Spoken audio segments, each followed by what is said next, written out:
For instance, some articles say you should bring plates, a pressure cooker, a slow cooker when coming to Canada. Why would you want to bring something so heavy and fragile with you when there's lots of it for cheap in Canada? Hi everybody, welcome back to my channel.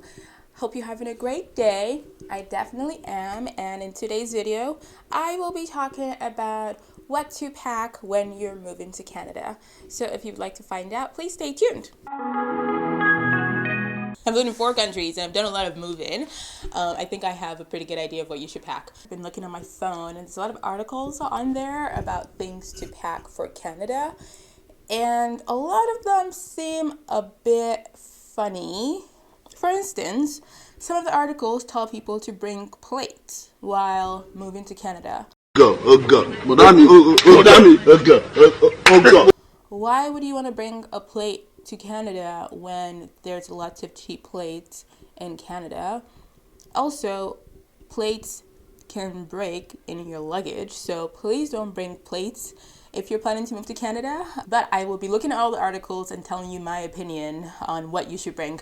But first of all, let's talk about documents. I will be going over to the Canadian immigration website, canada.ca/immigration.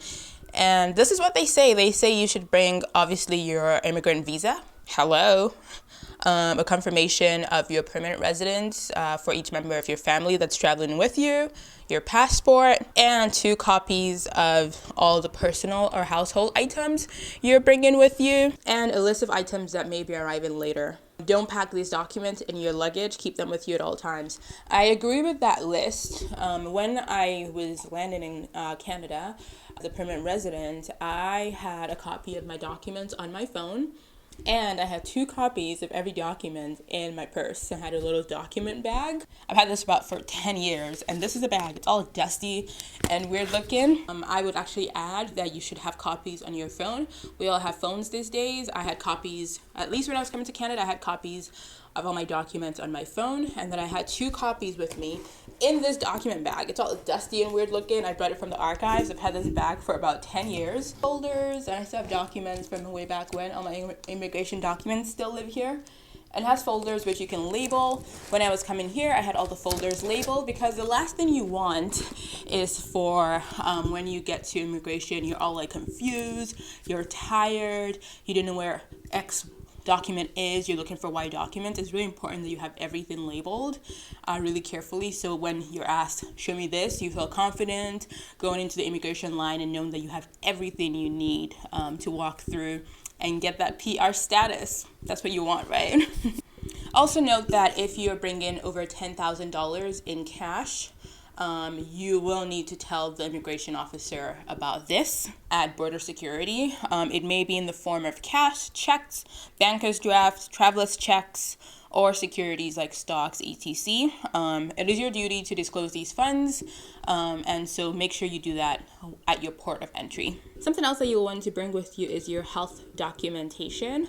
You're traveling alone or you have kids, make sure you have copies of all your vaccination records with you in your document bag, just in case you're asked. Depending on what country you're coming from, you may be asked. I didn't get asked for those things because I lived in Nigeria, Botswana, Canada, and the US. Moving between Canada and the US is much easier, but I think if I had moved directly from Nigeria, I probably would have been asked for those documents. So bring all your vaccine records, and as well as documentation for your kids and family members who are traveling with you. Like I said, I think you should bring electronic copies as well as physical copies when you cross the border. The Canadian website also says that other documents you may want to bring with you include things like marriage certificates, your driver's license, or your permit. You may also want to bring your adoption, divorce, separation documents, birth certificates, letters of reference and letters of employment offers, your job licenses, your car registration documents if you're importing a vehicle.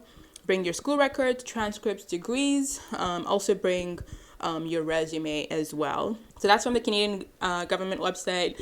You should believe it. It is authentic, and I definitely support all they're saying. I think they're really essential. Like I said earlier, I don't think you should bring things like plates, cups, pressure cookers. You can always get these things in Canada. So I'm going to tell you what I do think you should bring with you in terms of clothing. In terms of clothing, if you're moving to Canada in the winter, I think you should bring 2 at most pairs of jackets, including the clothes that you'll be wearing on you. So that's your heaviest jacket you'll wear with you when you arrive, and then maybe one in your bag as well. I don't think you should go out and buy a bunch of jackets, a bunch of shoes, and things like that. In my experience, Canadian winters are much harsher than a lot of people think when they move here originally. So oftentimes the clothes that you have back home are not warm enough. So it makes sense that you should buy it here. And depending on where you shop, you can buy things for very affordable, not just sales, but you can buy things at thrift stores and things like that. It's also much better for the environment, so it's a win-win, and it's better for your pocket as well. So bring a few things if it's in the winter. If you're coming here in the summer, you don't need to bring any jackets with you. Bring your warm summer clothes. It'll be completely fine. And then in the winter, you're hopefully more settled, and then you can buy those winter clothes later on. In terms of essentials to bring, I think go with a minimalist approach. Marie Kondo says only bring it if it sparks joy. So if there's sentimental items, like something you got passed on from your mom or your grandma, your favorite outfits, I think you should bring that with you, with the understanding that, you know, Canada is a developed country. There's no basics in terms of shirts, dresses, etc. that, you know, you will not be able to find in the country. So don't overpack, pack essentials, and pack your favorite things. In terms of grooming, I think it's really important that you overpack for grooming. Depending on who you are and what your grooming methods are, you may not be able to find the things you have back home. So if there's a favorite oil, lotion, moisturizer, trimmer, any sort of grooming items that you love, I would bring that with you, because depending on where you live, Canada may not be that diverse and you may not be able to find those items, or even if you do, they may be super expensive.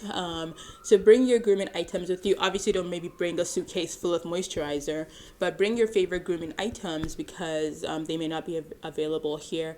And the other thing with grooming as well as devices is make sure you bring an adapter, because Canada, you know, may have a different electronic system from your country, and you want to make sure your devices work. Nothing is worse than thinking you have all your devices and you get here and you try and plug them in and they do not work. You don't want that to be used, so make sure you come prepared. Something else that you should bring with you is medication.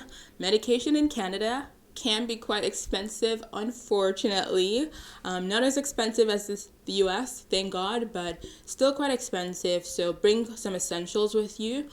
Things like cough syrup, headache medication, pain medication, things that are essential that you may not have time to replace immediately in Canada. And also because it's a lot more expensive here, I would bring that with. Things like, even for if you're a person who has periods, make sure you bring a few pads and tampons with you.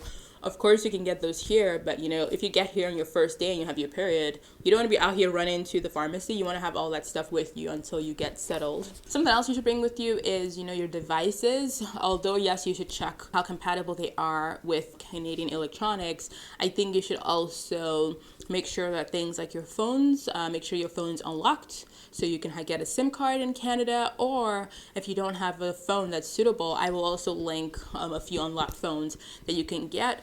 I personally don't have any phone contracts. I have an unlocked phone, so I will link a few phones in the description box below that are wonderful for new immigrants that come into Canada and don't want to spend hundreds of dollars on a cell phone plan. That is everything I can think of right now. If there are other items that come to mind, I will put them down in the comments below. Feel free to watch other videos in my Canadian immigration series. I have a playlist on YouTube here, and I'll be uploading more videos on the topic. So feel free to like and subscribe, and I will talk to you later. Bye.